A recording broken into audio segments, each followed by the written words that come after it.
Welcome back, everybody, to another episode of Stay on Target. This is the new book of Stay on Target.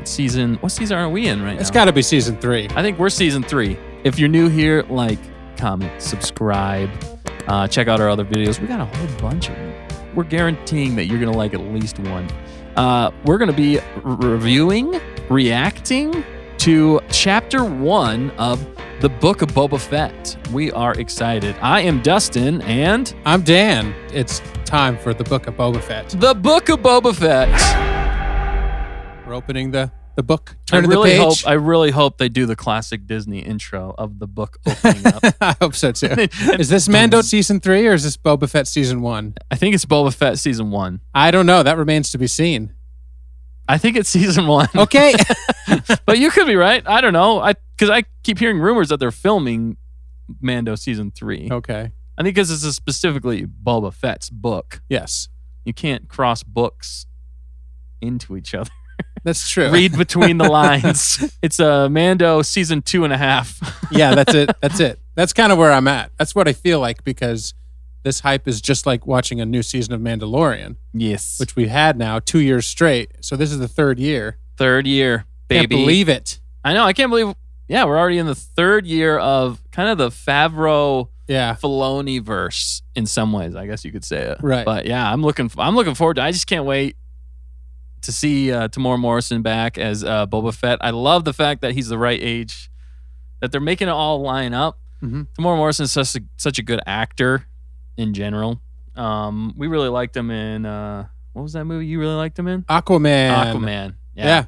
And it's solid. And the original trilogy fans, the OT fans, should be pretty excited about it. The buzz should start circulating. Yeah. To the non-hardcore Star Wars fans, but to the original trilogy fans, I think this is going to bring some of them back into Disney Plus and be like, we got to check that out. Because didn't Boba Fett die in the Sarlacc pit? That's at the hands of Han Solo?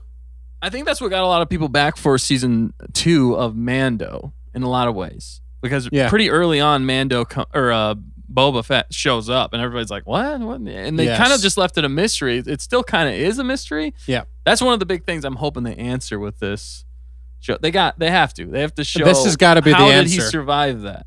But you're absolutely right. I think this will bring back a lot of their OT fans, especially since it's 5 years after he supposedly died.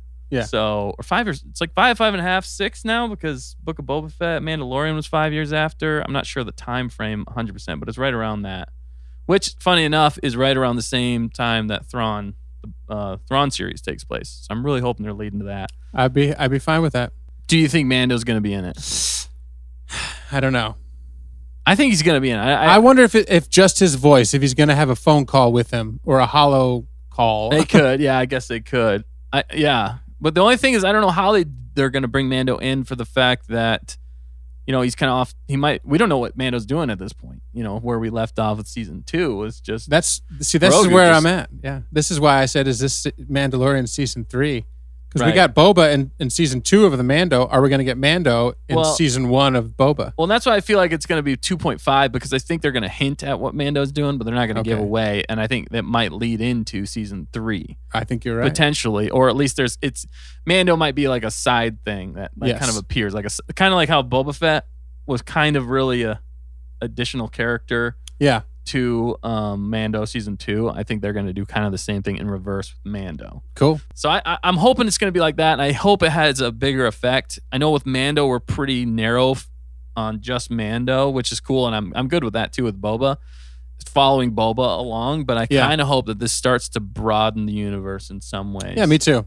So, as you can tell, we have not seen this first episode yet, and we are just about to watch it. So. I'm excited. I can't wait to see it. Are you ready for this? Yes, let's do it. All right, let's jump in and watch this thing. Do it. See you on the other side.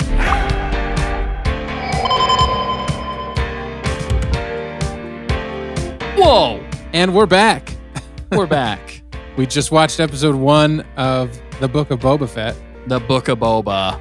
Chapter 1, Stranger in a Strange Land. That's right, Stranger in a Strange Land. Solid. I think it did not disappoint in any way. It gave me what I wanted right off the bat. Even that intro with the familiar look, they just panned through Jabba's palace, was awesome. It's nice to be back to a familiar place, though. Yes. Jabba's palace, familiar. Yeah. Classic shots right there. Everybody's just picturing Luke walking down the steps, stuff like that. Whoa. Back to tank, baby. And giving us something new with Tamora Morrison, Boba Fett, in his back to tank refreshers. And they did what we talked about before in our predictions. Yes. The flashbacks. Yeah. We actually saw flashbacks in the Star Wars universe, so they do exist. They're very rare. Right. Well, I guess they did technically do it in Mando, too, now that I think about it, because they did it with Mando thinking back. Yes, that's true. So in the Disney Plus Star Wars universe, flashbacks are really a thing. Right. It's not a bad way of storytelling. It's good storytelling. It is good storytelling. And especially in this case, we want to know how Boba Fett survived that Sarlacc. Yes. I love that they gave us that right off the bat. Oh, the Sarlacc pit. No way. He's is that what that is? in the Sarlacc pit. I felt like there should be slightly more fanfare because that's a pretty big deal. I mean, people... Yeah. I mean, we've been speculating on that for years. Right. That he made it out of the Sarlacc pit. Since 1983. Yeah, really.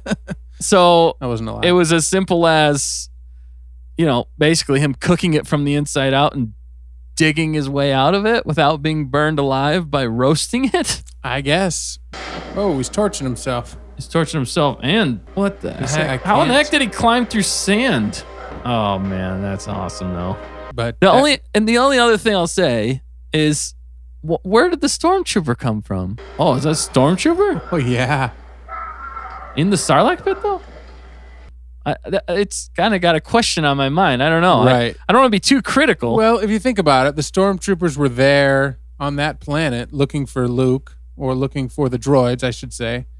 So maybe in the search and the hunt, they stumbled into the Sarlacc. The funny thing, too, is even throughout the episode, it's kind of like they're getting their grounds as the new crime lord. Like, they have to earn their keep, and it's a different way. Boba, really, the impression of this episode is he wants to establish himself as the new crime lord, but he also wants to establish a new way of running the town as a crime lord through respect, which we've heard a million times. I intend to rule with respect. Every time in the trailer, which was cool, and it's getting that thing across. And I think that's why going back, the flashbacks help with that in regard to he's taking with him what he learned from the Tuskens, I believe.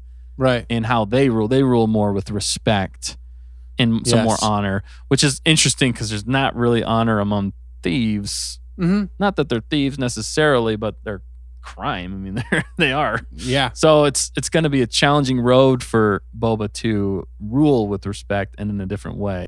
It's a good starting point. You want your hero and some anti-hero. I mean, he's kind of a hero, but not. He's likable already. There was some levity, like you talked about. Yes, we like the lighthearted convo as they're introducing the people coming in to pay tributes.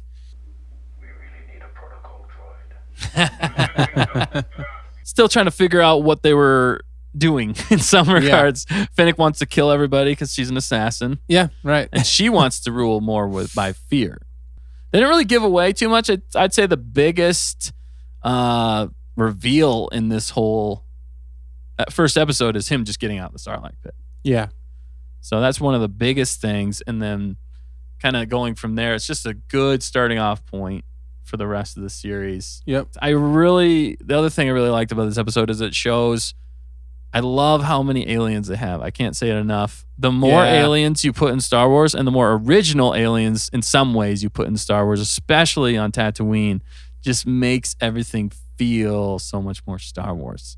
It does. I don't think we saw very many humans. You like the aliens, and I do too, but I like the droids too. Yes, the callback to we need a protocol droid. That was great. And they go into the cantina, and there's like droids serving. There's a droid drummer. And the classic cantina band. The classic theme was there, and then you had the droids helping him get his armor on. It was the whole thing, the whole droid world. I loved seeing. Agreed. That's how you know that we have Jon Favreau and Dave Filoni working on this, because they want to make it as immersive in the Star Wars universe and pay as much tribute, I feel like, to the original trilogy and even heighten it in some ways. Which is pretty impressive because you're seeing a lot of I mean, 2 timelines played back to back, and They how might each meet one up. informs each other. We didn't talk about the new alien creature. Yeah, what was that? Yeah, we were like, it's a crate dragon. No, it's not a crate dragon. It's a crate dragon, or It's then a we thought maybe it something. was I thought maybe at one point it was gonna. The Is snap- that a wait? That's a. Oh, I thought it was a The new species. I've never seen that one. No. No, I thought it was gonna be a crate dragon. Yeah. Kind of was an amalgamation of a crab, Centaur. a Is centaur, that what they're called? and like a lizard. Yeah. And So- they earned his keep because really in Tuscan lore, you to basically become an adult as a Tuscan, you have to fight something. Yeah. To make you a warrior, to make an adult warrior. So in a sense, him defeating that big alien creature that was definitely going to kill him, both, Yeah. was his rite of passage. So he gained his worth and value in the tribe in that sense through respect. Again, he won it through respect, which is kind of the theme in a lot of ways. Respect. Yes. Kind of that theme plays throughout, which is cool. For this episode, we're going to rate it out of 5 tributes. Yeah, I think conservatively, I'll just say 4.5 out of 5 tributes. I don't think there was really anything wrong with it, so I can't say why I didn't give it a perfect 5, but I think they had room to really blow up the world and show us some crazy stuff. So I'm reserving that 5 out of 5 or 6 out of 5 for the future. I'm going to piggyback right off that. I think a 4.5, again, especially in what this episode was achieving. I think it achieved what it was supposed to achieve, which was get us excited for the rest of the season. This first episode is almost really a trailer for what's to come, Yeah. although we've had a lot of trailers, but this feels like more of a trailer as to what we're actually going to be getting in the season. Correct. And it had all the things you really want in Star Wars. It had Boba Fett, which is awesome. He made his way out, which is what we all wanted to see. We had a callback to a droid, a protocol droid, Right. some nostalgia thrown in there. Mhm. We had a monster, which is classic, a Star Wars monster, Right, yep. classic. You had fights, a fight scene, some hierarchy stuff going on. I mean, it really played to a lot of the strengths of Star Wars. Tons of aliens. So really, 4.5 makes sense to me. It was solid. There's nothing really I can complain about other than the Stormtrooper. That still, I Question kind of marks. want explanation. I don't know why that bugs me, but it does a little bit. That's the only thing I could really say. And I didn't like that Boba Fett got beat up as much as he did in some ways. I felt like him being the topmost bounty hunter, he could have. Right. But when you take into consideration all the things he'd been through, you can see why he's maybe not on his A game. with a lot He of was not things. in his A game in that one fight against the... And if you have a hero or your main character of a story is perfect from the get-go, doesn't leave a lot of room Correct. for growth. But I think it accomplished everything it needed to for this episode. So 4.5, but I think you're right. I think we're going to be getting episodes that are going to blow our minds. I have a feeling in the we're going to see future. some cool stuff. I have a feeling because it's Favreau and Filoni. They haven't let us down yet. No. Yeah. Yeah, let us Just know your thoughts. Yeah. Definitely let us know your thoughts. Yeah, put We in wanna the hear from comments you. what do you think out of 5 tributes. Where you at? Yeah.